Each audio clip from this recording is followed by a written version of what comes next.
life is listening, not metaphorically, not symbolically, but literally. What if every living system, from plants to people, is responding, moment by moment, to vibration, frequency, and intention? Today, I want to explore a set of experiments, specifically plants and music. These experiments challenge one of the deepest assumptions of modern culture, that matter comes first, and consciousness is something that emerges later, almost accidentally. Instead, what we'll see is evidence pointing to the opposite direction, that energy organizes matter, that vibration shapes biology, and that life itself may be fundamentally responsive, aware, and intelligent, long before a brain ever appears. For centuries, plants have been treated as passive. No nerves, no brain, no consciousness. Just biological machines responding mechanically to light, water, and chemicals.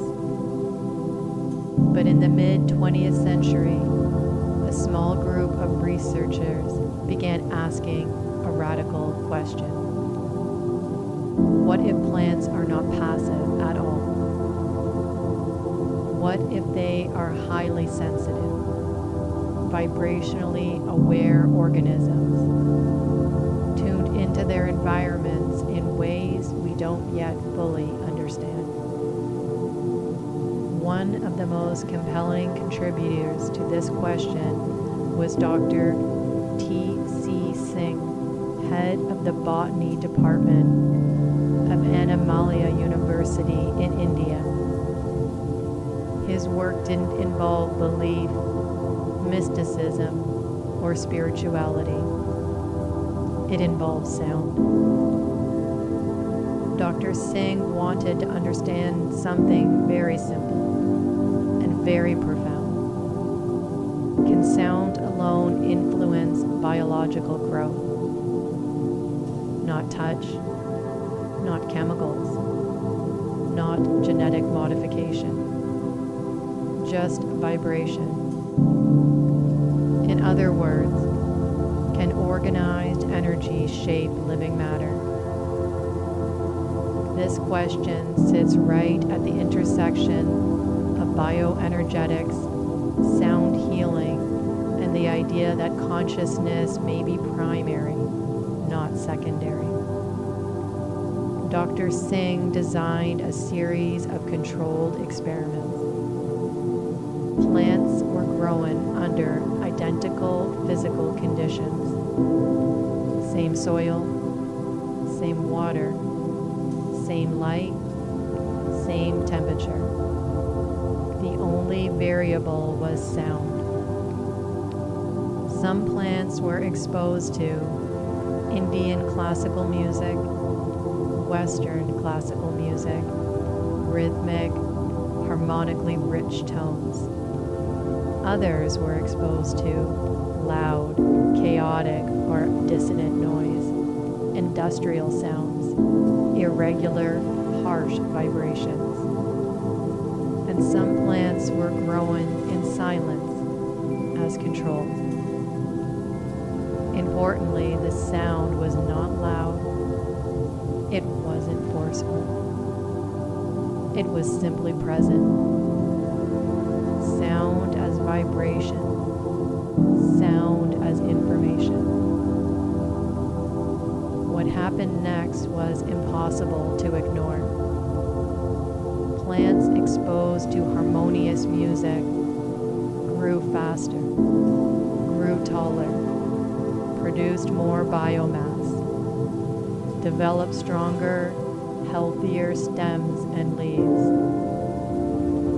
Some plants even lean towards the sound source, as if orienting themselves to the vibration. At the cellular level, Dr. Singh observed increased cytoplasmic streaming, the internal movement of material within plant cells. This is critical because cytoplasmic streaming is directly tied to nutrient distribution, cellular communication, overall vitality. In other words, sound didn't just affect how plants looked, it affected how life moved inside them. Meanwhile, plants exposed to discordant or harsh noise showed stunted growth, developed weaker structures, in some cases deteriorated and died. Same genetics, same environment, different vibration. And here's where this research becomes more than botany. Because if sound, organized vibration, can influence plants at the cellular level, then biology is not just chemistry. It's information. It's energy. It's frequency. This supports a core principle of bioenergetics. Living systems are regulated not only by matter, but by energetic coherence. Plants responded not just to volume, but to harmony. Not to force, but to order. This mirrors what we see in sound healing, cymatics, and even modern physics. Coherent frequencies create structure. Chaotic frequencies create breakdown. Life appears to prefer coherence. Here's the question that changes everything. How does a plant with no brain, no nervous system, and no emotions as we define them know the difference? If plants can respond intelligently to vibration, then awareness cannot be limited to the brain. Instead, consciousness begins to look like a field phenomenon, a property of life itself, something organisms tune into, not generate. This challenges the idea that consciousness emerges from matter.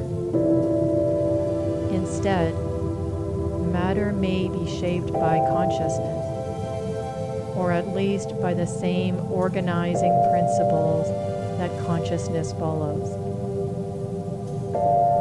Now let's bring this home.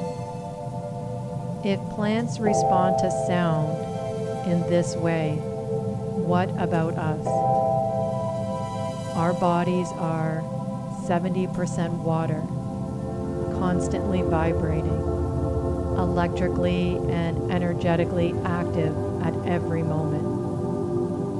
Our cells communicate through electrical signals, mechanical vibration, electromagnetic fields.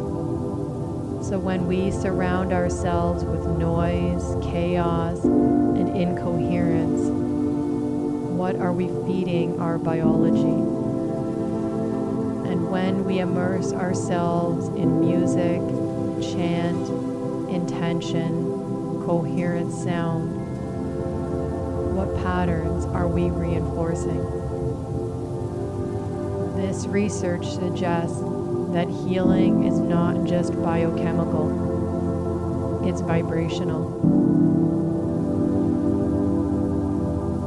If plants are affected by sound, this quietly dismantles the mechanistic worldview.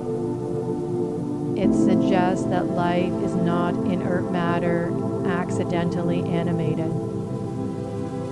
Life is responsive. Life is sensitive. Life is listening. Plants don't need ears to hear. They need resonance.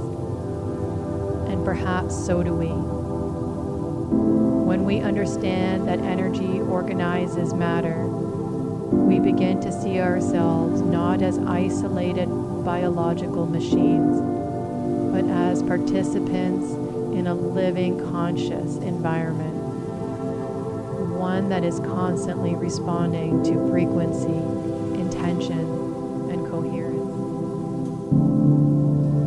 So the next time you listen to music, sit in silence, or work with sound intentionally, remember, you are not just hearing vibration.